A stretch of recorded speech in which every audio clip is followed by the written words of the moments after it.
ये नाम की महिमा है, इसलिए नाम का जप सदैव करना चाहिए। बोलिए भगवान नाम संकीर्तन की, श्री राम नाम भगवान की।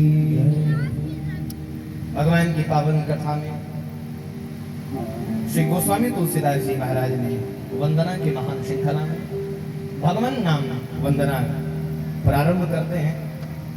और नाम वंदना जैसे ही गोस्वामी तुलसीदास जी महाराज प्रारंभ करते हैं, नाम की महिमा गाते गाते उन्होंने एक बात कह दी, राम एक तापस तीय तारी,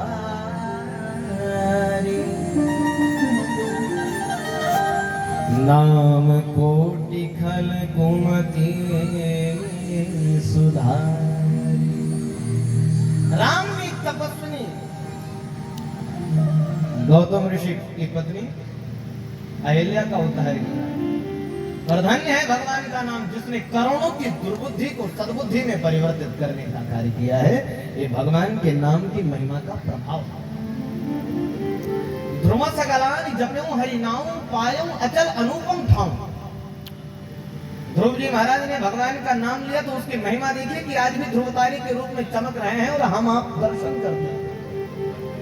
जब जब भगवान का नाम लीजिए तो उससे उनसे कुछ मांगिए नहीं, क्या कहना है। जब जब भगवान के पास जाइए तो उनसे कह दीजिए प्रभु हमें आप दीजिए।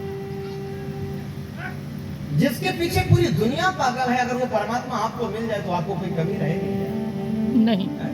और दुनिया वाले जाते हैं भगवान से कहते हैं रुपया दीजिए, पैसा दीजिए, धन दीजिए, संपत्ति दीजिए, कोठी बनाइए, बंगला बनाइए, गाड़ी दीजिए, मोटर दीजिए। मांगिए भगवान को मिलेगा सब कुछ। All in one. कुछ चीजें ऐसी होती है जो 2 in 1 होती हैं, कुछ 3 in 1 होती हैं, पर यहाँ ऑल इन वन है।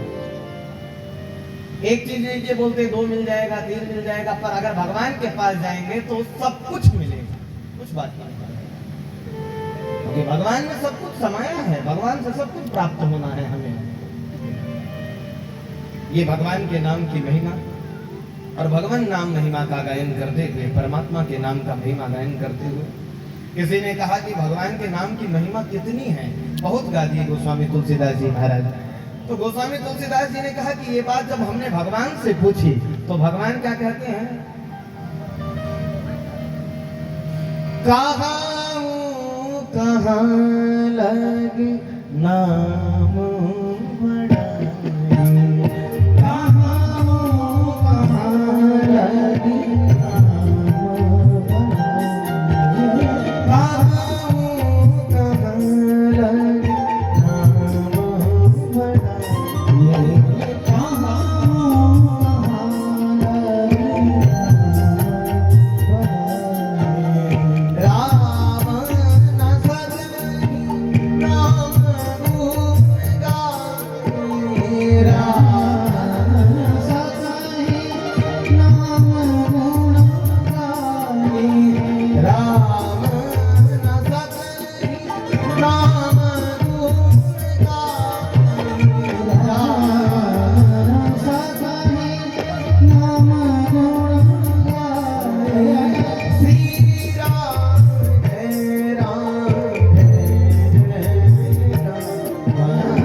भगवान के नाम की इतनी महिमा है कि भगवान स्वयं भी अपने नाम का गुणगान नहीं कर पाते हैं।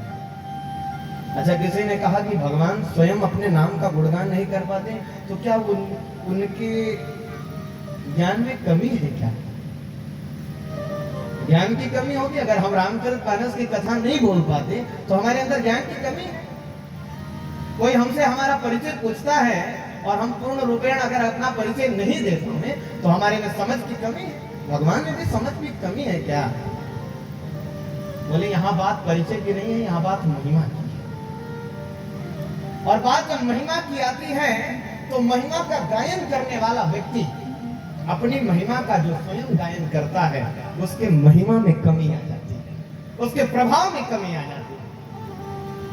घूम घूम करके अगर हम अपने बड़ाई करते रहे, हम ऐसे हम ऐसे हम ऐसे हम ऐसे, कई कथावाचकों की कथा हम लोग भी सुनते हैं, निंदा किसी की नहीं करते, और लोगों की आदत हो जाती है, कई लोगों की अपने गुणगान की आदत होती है।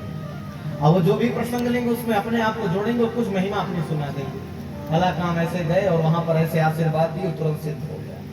आज कई मंचों से ऐसी स्थिति आ गई कि महाराज पर्चे बनते हैं, और पर्चे ऐसे बनते हैं जिसमें सिर्फ गुणगान किया जाता है। महाराज जी ने फला आदमी को आशीर्वाद दिया, उसके घर में ये हो गया, उसके घर में आशीर्वाद दिया, घर रुका था घर में ऐसा हो गया, ऐसी स्थिति आ गई। महिमा का गायन जब व्यक्ति स्वयं करने लग जाता है तो महिमा में कमी आ जाती है, महिमा घट जाती है। इसलिए भगवान ने अपनी महिमा, अपने नाम की महिमा को ना घटाने का प्रयास करते हुए उन्होंने नाम महिमा को रोक कहा, नहीं जानता कितनी महिमा है, अब तुम जानो कितनी महिमा है, तुम भजो। पर भक्तों ने गाया, भक्तों ने उनकी महिमा का गायन किया, और महिमा का गायन करते करते कलियुग में तो इतनी महिमा का गायन कर दिया कि वेदव्यास जी कहते हैं, यत् फलम नास तपसा न योगेन समाधिना तत्फलम लभते सम्यक कलो केशव कीर्तन। जो तपस्या से, जो योग से, जो यज्ञ से, जो समाधि से, जो ध्यान से, जो जप से, जो तप से फल हमें नहीं मिलता इस कलयुग में, वो सिर्फ और सिर्फ भगवान का नाम लेने से मिल जाता है और भगवान की प्राप्ति है। कलयुग में इतनी महिमा है कि कलयुग केवल हरि गुण गाहा गावत नर पावहि भव थाहा। कलयुग केवल नाम आधारा, सुमिर सुमिर नर उतर ही पारा। हरेर नामैव हरेर नामैव हरेर नामैव केवलम। ये नाम की महिमा है। आप पूजा नहीं कर सकते, मत करिए। आप बैठ करके यज्ञ नहीं कर सकते, मत करिए। आप कहीं दर्शन करने के लिए नहीं जा पा रहे हैं, असमर्थ हैं, मत जाइए। आप नदी में स्नान नहीं कर पाते, मत करिए। तीर्थवास नहीं कर पाते, मत करिए। कल्पवास नहीं कर पा रहे हैं तो मत करिए, पर भगवान का नाम कभी मत छोड़िए। अगर आप भगवान का नाम जपेंगे तो आपके कल्याण को कोई रोक नहीं सकता। ये भगवान के नाम की महिमा, इसलिए सदैव भगवान नाम जप करिए, संकीर्तन नाम महिमा का गायन करते हैं। और गोस्वामी तुलसीदास जी महाराज भगवान नाम महिमा का गायन करते हुए ये दिव्य अलौकिक श्री राम की पावन कथा, प्रभु की पावन कथा, इसका प्रारंभ कहां से होता है? बोले ये प्रभु की पावन कथा प्रारंभ होती है प्रयागराज की पावन धरा। इस कथा में प्रवेश ही हम प्रयागराज की पावन धरा से करते हैं, और इसके लिए हमें प्रयागराज की भूमि पर अपने मंच को लेकर के चलना चाहिए। प्रयागराज की पावन धरा पर सभी महात्मा और संत विराजमान रहते हैं, और वहां पर एक संत रहते थे जिनका नाम था भरद्वाज जी महाराज। भरद्वाज मुनि बस ही प्रयाग, भरद्वाज मुनि बस ही प्रयाग,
भगवान।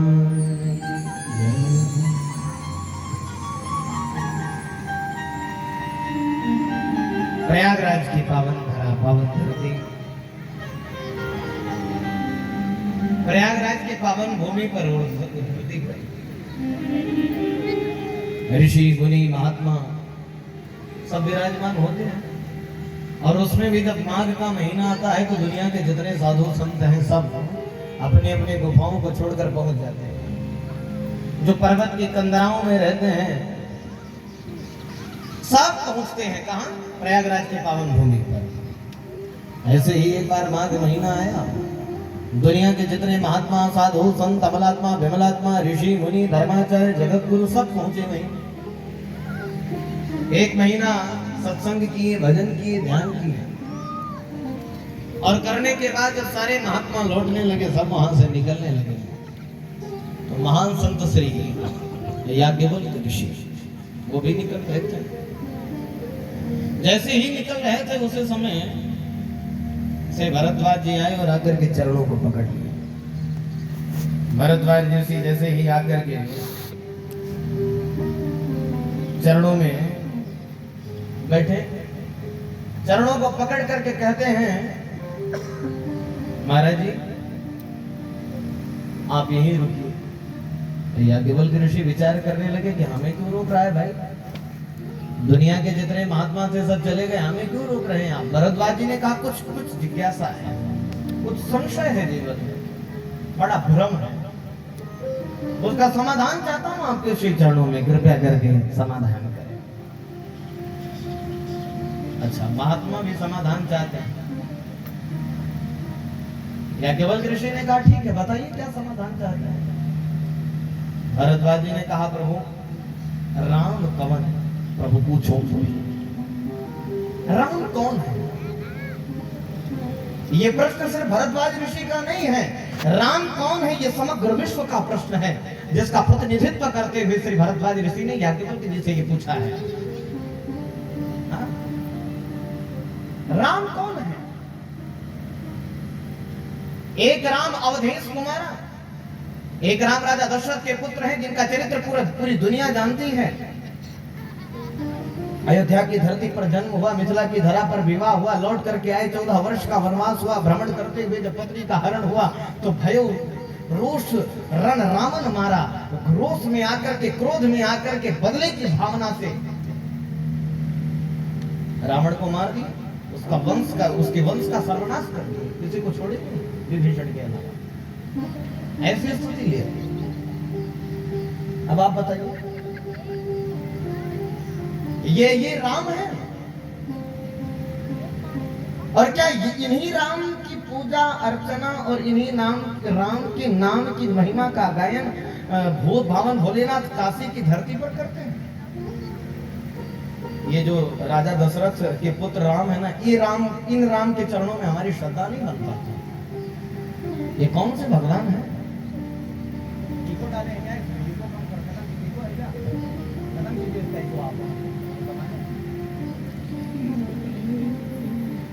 ये राम कौन से?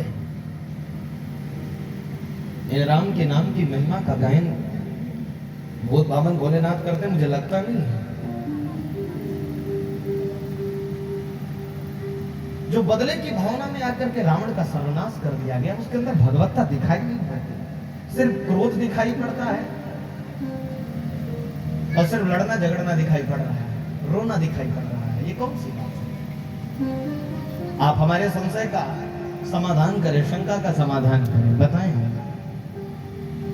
जैसे ही प्रश्न किए आज याज्ञवल्क्य जी ने कहा भरद्वाज ऋषि मैं जानता हूं कि आपको संशय कोई नहीं है, और सही भी है, संशय कोई नहीं था भरद्वाज जी को, और उन्हें मालूम था ये दुनिया वाले भविष्य में राम के ऊपर संशय करेंगे। आज जितने भी दूसरे पंथ और मजहब के लोग हैं वो हमारी युवाओं को या हमारी आने वाली जो पीढ़ी है उसको भ्रम में डालने के लिए यही प्रश्न करते कि ये तुम्हारा भगवान रोता है, तुम्हारे राम रोते हैं, शिव रोते हैं, ये भगवान कैसे हैं जो रोते हैं अपनी पत्नी के लिए? माता सीता की खोज में हे खग मृग हे मधुकर श्रेणी तुम देखी सीता मृग नयनी, ये कहने वाले राम ये भगवान नहीं लगते हैं। लता पताओं से पूछ रहे सीता कहाँ है, ये पेड़ पौधे जवाब देते हैं क्या, ये उत्तर देते हैं क्या? और अगर देते तो माना जाता, हमें तो कभी दिया नहीं, तो क्या राम को उत्तर दे रहे थे? ये राम को दिशा दिखाते? ये कैसा भगवान है? ये दुनिया वाले हैं, ये बोलते हैं, ये किसी को मानते नहीं है। भरद्वाज ऋषि ने प्रश्न किया और प्रश्न करने का कारण यह था कि आप समझ जाए राम को। फिर भी आज राम को लोग काल्पनिक बोल देते हैं, बोलने वाले उनकी आदत है, उन्हें कुछ भी बोलना है। और राम की जो बात है वो रामचरितमानस से हमें सीखनी चाहिए। राम के नाम को हमें समझना चाहिए, राम के महत्व को हमें समझना चाहिए, राम के प्रभाव को हमें समझना चाहिए, तभी हमारा कल्याण होने वाला है।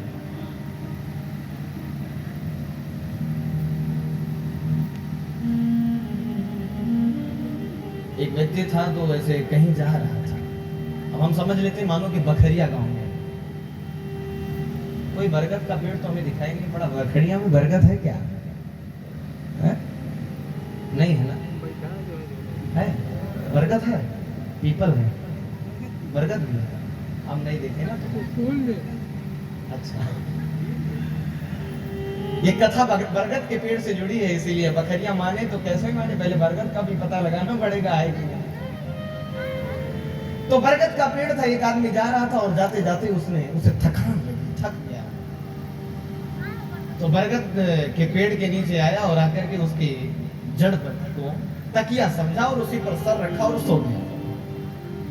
लेटते ही उसकी दृष्टि पहुंची बरगद के फल पर, और बरगद का फल बड़ा छोटा, छोटे छोटे फल को देखा तो कोसने लगा भगवान को कि भगवान के पास बुद्धि नहीं है, भगवान के पास बुद्धि नहीं है, ये कौन सी बुद्धि है भगवान की, परमात्मा की। इतना बड़ा पेड़ लगा दिया और फल लगाए छोटा छोटा, और कद्दू लौकी का पेड़ जितना पतला होता और फल लगा देते हैं बड़ा बड़ा, ये कौन सा विवेक है भगवान का।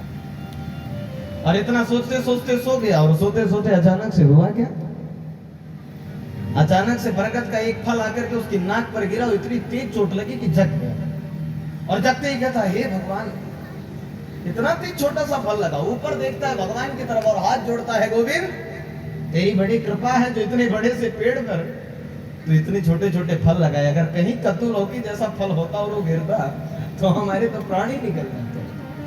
तो भगवान ने जो कार्य किया है वो सोच समझ कर किया है, हमारा कल्याण निश्चित है।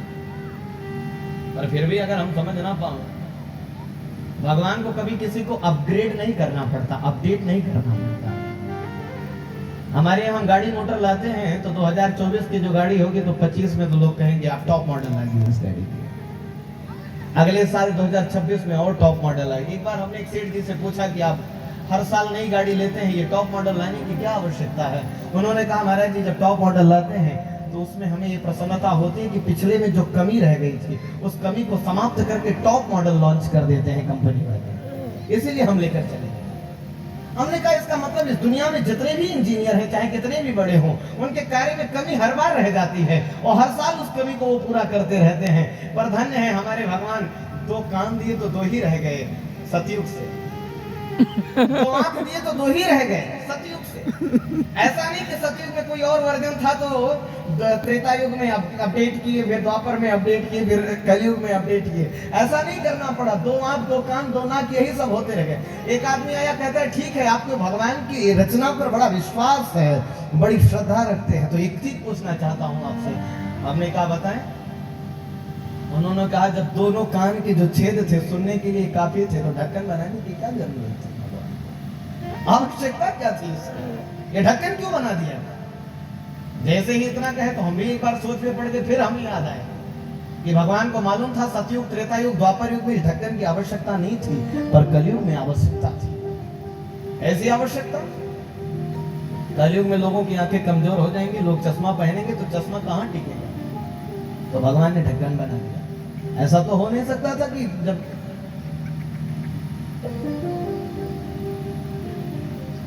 1900 से उसके बाद ही ज्यादा लोगों की आंख कमजोर होने लगे होंगे, हमको लगता है उसके पहले तो नहीं होते।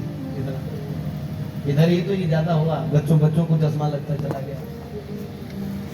तो भगवान को ऐसा तो था नहीं कि जैसे ही 1900 आएगा उसी समय हम लोग अपडेट करेंगे, अपडेट करके 2 ढक्कन लगाएंगे। भगवान तो त्रिकाल दृष्टा है, त्रिकालज्ञ हैं, वो भविष्य वर्तमान देखने वाले, तो भगवान ने उसी समय लिख दिया। और सही बताएं, अगर इसका सबसे बड़ा सदुपयोग हम जैसे बच्चों के लिए किया गया हो, चश्मा तो हमें लग नहीं सकता क्योंकि पढ़ते लिखते कम, तो हमारे लिए सबसे बड़ा सदुपयोग कहाँ हुआ? ये हमारे विद्यालयों में हुआ है। जब हमारे गुरुजी लोग इसको पकड़ करके घुमाए हैं, तब इसका सही सदुपयोग हुआ। आज भी गुरुजी लोग सबसे ज्यादा मारने के पहले काने पकड़ के हटते थे, हमारे जीवन में तो ये खूब हुआ।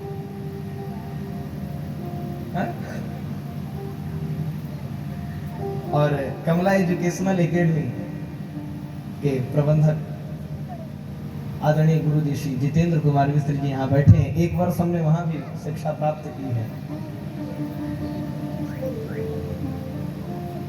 तो ये छिपा तो है नहीं कि हमारे बेटे नहीं गए होंगे विद्यालयों में।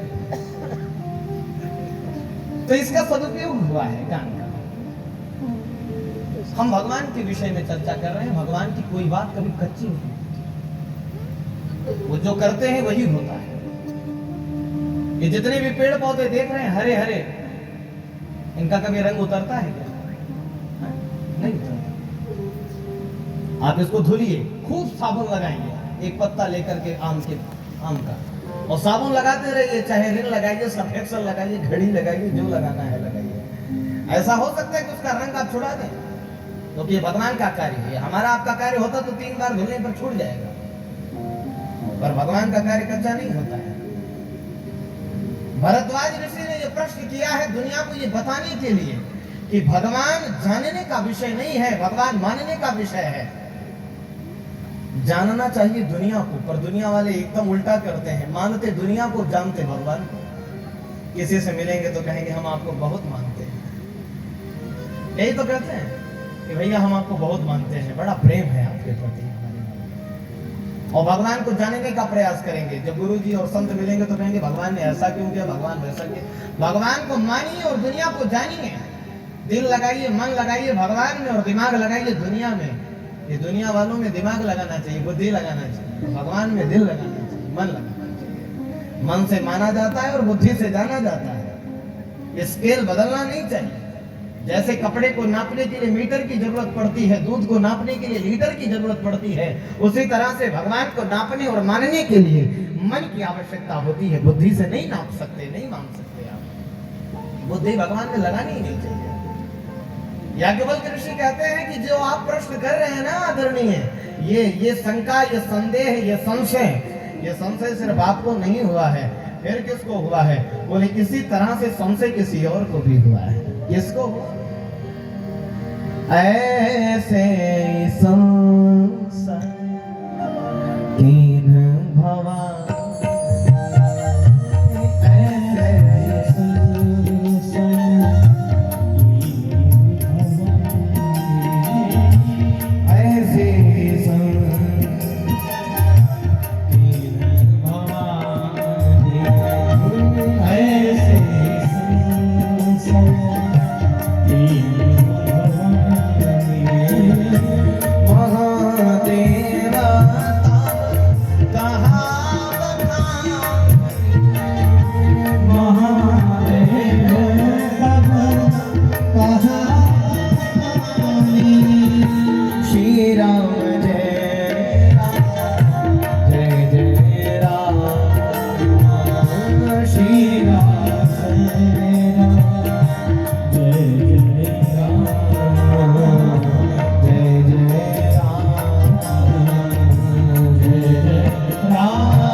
ऐसे ही संशय कोई और किया। कौन क्या? बोले सती महारानी ने। अच्छा, ऐसे ही संशय का मतलब क्या है? मतलब माता सती को भी राम पर संशय नहीं हुआ था, भरद्वाज जी को भी संशय नहीं है। और ऐसे ही संशय जिस तरह से संशय आप कर रहे हैं भरद्वाज जी, इसी तरह से संशय माता सती की थी। मतलब माता सती को भी संशय नहीं था, बल्कि सकल जगत को एक ऊंची शिक्षा प्रदान करने के लिए उन्होंने संदेह किया था राम के ऊपर।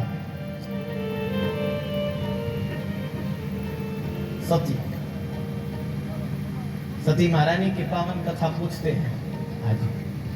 भरद्वाज जी ने कहा, प्रभु किस तरह से संशय हो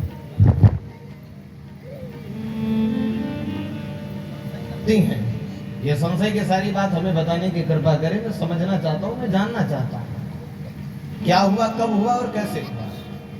तब वर्णन आता है श्री रामचरितमानस की पावन कथा में प्रवेश करने के लिए सर्वप्रथम हमें शिव की कथा श्रवण करनी पड़ती है और पार्वती का विवाह कराना होता है। शिव और पार्वती के विवाह की बात आती है तो लोग कहते हैं कि शिव पार्वती के विवाह के बाद ही राम का जन्म क्यों कर रहे हैं गोस्वामी तुलसीदास जी। जब ये राम कथा थी तो यहाँ पर राम की कथा से राम कथा प्रारंभ करनी चाहिए, शिव पार्वती की कथा से क्यों प्रारंभ की। और ये भी पूछने की बात थी ही गोस्वामी जी से, किसी ने पूछ लिया तो गोस्वामी तुलसीदास जी कहते हैं कि भोलेनाथ कौन है, विश्वास, और माता पार्वती श्रद्धा। रामचरितमानस के द्वितीय श्लोक में कहा गया कि भवानी शंकरो वंदे श्रद्धा विश्वास स्वरूपिणो। श्रद्धा स्वरूपा है माता पार्वती, विश्वास के स्वरूप है भूत भावन भोलेनाथ। तो दोनों का विवाह कराते हैं। दोनों के विवाह का मतलब बोले श्रद्धा और विश्वास का मिलन। जब हमारे हृदय में श्रद्धा और विश्वास का मिलन होता है तो वहीं पर राम का प्राकट्य हो जाता है, प्रभु राम प्रकट हो जाते हैं। इसीलिए पहले श्रद्धा और विश्वास का मिलन कराया जाता है श्री रामचरितमानस में, तब भगवान का प्राकट्य होता है। सीधा भगवान को प्रकट कर दिया जाए। अगर आपके सामने किसी महान पुरुष को अचानक से हम लेकर चले हैं और आपके भीतर ना उसके प्रति विश्वास है ना उसके प्रति श्रद्धा है, तो क्या आप सम्मान कर पाएंगे उसका? बोलो ना, होगा सम्मान? नहीं हो सकता ना। किसी को आप जानते ही, अच्छा राम जी ही किसी स्वरूप में आ जाए और आप जान नहीं रहे कि ये राम जी है, तो क्या सम्मान कर पाएंगे? नहीं कर पाएंगे। पर पहले ही कोई आपको अवगत करा दे, आपके अंदर पूरी श्रद्धा भर दे, पूरा विश्वास ले आवे भगवान के प्रति, तो आप सम्मान करेंगे, आप पूजन करेंगे, अर्चन करेंगे, आसन देंगे, जो आपके पास होगा वो समर्पित करेंगे भगवान को। इसीलिए श्री रामचरितमानस में गोस्वामी तुलसीदास जी पहले भूत भावन भोलेनाथ और माता पार्वती का मिलन कराते हैं। उन्होंने कहा श्रद्धा और विश्वास का मिलन कराएं तब तो राम को प्रकट करें, ऐसे थोड़ी ना राम से मिला दिया जाएगा समाज को। ये कथा प्रारंभ होती है माता सती। एक बार त्रेता जुग माही, एक बार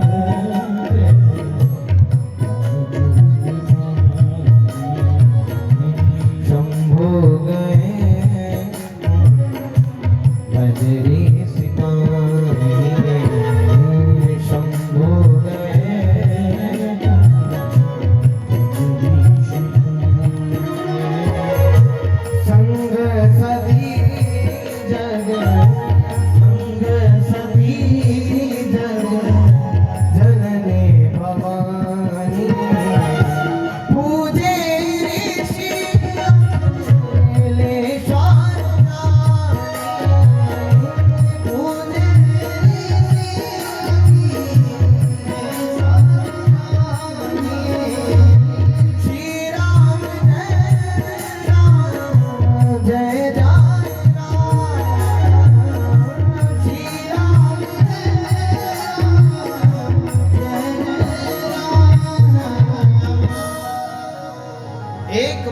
त्रेता युग माही शंभु गए कुंभज ऋषि पाए। ये त्रेता युग की बात है। भूत भावन भोलेनाथ कहां गए? कुंभज ऋषि के यहाँ। कुंभज ऋषि कौन है? कुंभज ऋषि, कुंभज मतलब जो घड़े का बेटा है, उसको कुंभज कहा जाता है। पर किसे कहा गया कुंभज? बोले कुंभज कहा गया अगस्त जी को। अगस्त जी के यहाँ कौन जा रहा है? बोले भूत भावन भोलेनाथ जा रहे हैं। ये भोलेनाथ कौन है? बोले जगत पिता है। किसी ने कहा जगत पिता है और जा कहाँ रहे हैं? एक ऋषि के यहाँ जा रहे हैं कथा सुनने के लिए। किसी ने कहा महाराज ऋषि के यहाँ कथा सुनने के लिए जा रहे हैं तो ये सिर्फ जगत पिता है? बोले और भी कुछ है। क्या है? बोले कृपा सिंधु शिव परम अगाधा, ये कृपा के सागर भी है, इनको समुद्र भी कहा जाता है।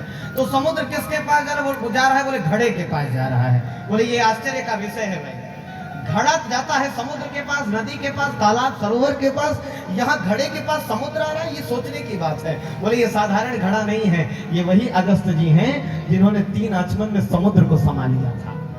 जिस घड़े के घट में राम कथा का समुद्र समाया हो, उस घड़े के पास समुद्र को भी जाना पड़ता है। इसीलिए आज भगवान भोलेनाथ जा रहे हैं। लोगों ने कहा भोलेनाथ आप इतने प्रभावशाली हैं, ये आप चाहते तो कैलाश पर्वत पर बुला लेते हैं कुंभज ऋषि को और वहीं पर कथा सुनते, ठाट बाट से सिंहासन लगा करके। आप क्यों आ गए श्रवण करने के लिए? भगवान भोलेनाथ ने कहा हम दुनिया वालों को संदेश देना चाहते हैं।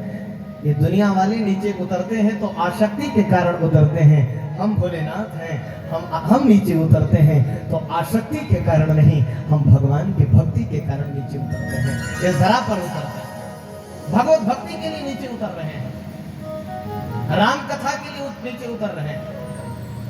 लोगों ने कहा भोलेनाथ आप जा रहे होंगे तो फुल प्रोटोकॉल में जा रहे होंगे अपने आप। फुल प्रोटोकॉल मतलब समझ रहे हैं ना, पूरे शासन प्रशासन के साथ आप पहुंचेंगे आज नियमों को लेकर के, कड़े नियमों के साथ। कौन भोलेनाथ को छू नहीं सकता, कौन भोलेनाथ के आसपास नहीं बैठ सकता, कौन भोलेनाथ के आसपास भटक नहीं सकता, आपकी पूरी एक सेना होगी। भोले बाबा ने कहा राम भजो। अगर राम कथा में भी हम पूरे प्रोटोकॉल से पहुंचेंगे, नियमों के साथ पहुंचेंगे, तो राम कथा को जीवन में धारण कैसे करेंगे? राम कथा को श्रवण करना है, राम कथा को धारण करना है तो अपनी विशेषताओं का विस्मरण करना पड़ेगा, तभी राम कथा का स्मरण होगा। और अगर हम अपनी विशेषताओं का पद का स्मरण करते रहेंगे तो राम कथा का विस्मरण मतलब राम कथा को भूल जाएंगे, राम कथा हमारे अंदर नहीं बैठने वाले। तो लोगों ने कहा कि भोलेनाथ आप सिंहासन पर नहीं बैठेंगे। भोले बाबा ने कहा ना, जो आसन मिलेगा वहीं बैठेंगे, वही हमारी मांग नहीं होगी। तो भोलेनाथ क्या बनकर जाएंगे? बोले शंभु बन करके जाएंगे। और ये मैं नहीं कहता, गोस्वामी तुलसीदास जी कहते शंभु गए कुंभज ऋषि पाए।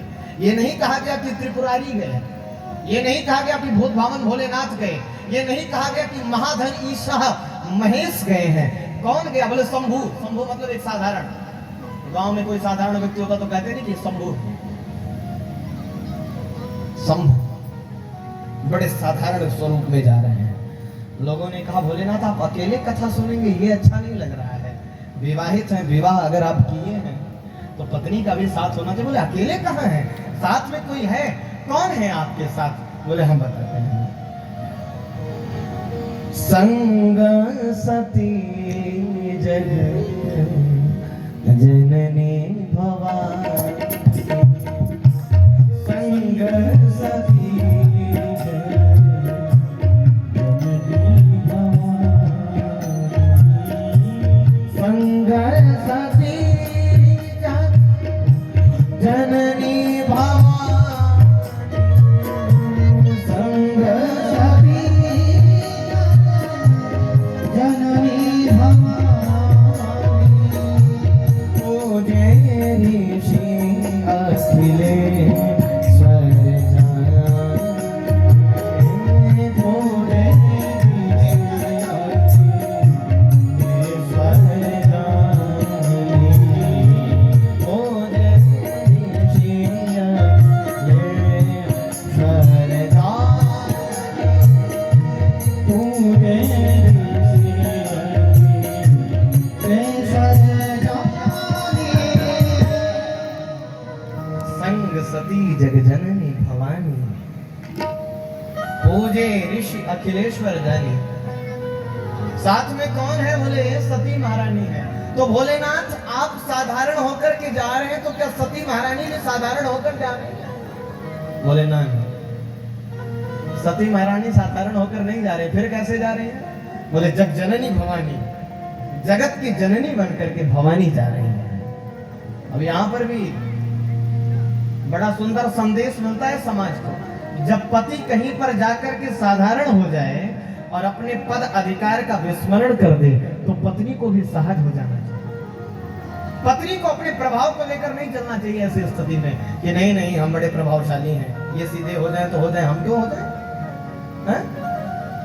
आज जगत की जननी बनकर के सती निकली है। सती महारानी का पहला अपराध है आज, सबसे बड़ा अपराध। जब पति देवता संभव बन गए थे तो इनको भी साधारण बनकर के सती बनकर के जाना चाहिए, बल्कि नहीं, जग जननी भवानी, जगत की जननी बनकर के गई और जगत की जननी बनकर गई और जैसे